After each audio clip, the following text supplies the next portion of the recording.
En tant qu'hypersensible, qu'atypique, dès l'enfance, bien souvent, on s'est senti différent. Un peu comme si on était extraterrestre sur cette planète, qu'on ne comprenait pas tout ce qui nous entoure, que peut-être on n'arrivait pas à comprendre comment quelqu'un pouvait être aussi cruel selon notre point de vue. Et pourtant, on a cette perception infinie presque de ce qui nous entoure, une perception en tout cas plus fine que certaines autres personnes qui remarquent moins de détails peut-être que nous.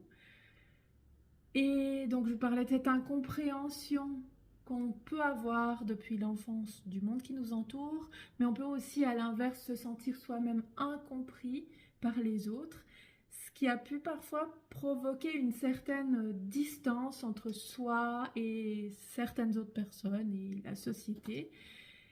Et c'est une distance en fait à la fois que nous on a ressentie, mais aussi qu'on a nourrie et qu'on a créée par cette peur du rejet finalement. À force de se faire rejeter, on n'a plus trop envie de le revivre et ça peut arriver qu'on mette encore plus une distance en étant davantage fuyant.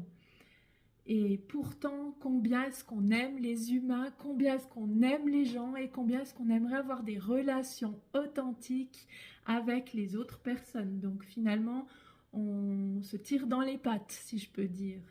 Et dans ces cas-là, bien souvent, ce qui va aider, c'est de nourrir notre estime de nous-mêmes, notre confiance en nous, pour pouvoir assumer qui l'on est, être qui l'on est avec nos différences et finalement s'entourer de personnes qui vont aimer qui on est quand on est vraiment soi.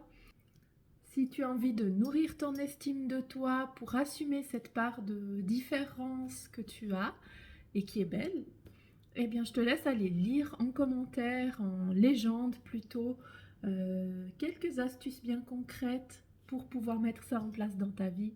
Et dis-moi en commentaire ce que t'en penses.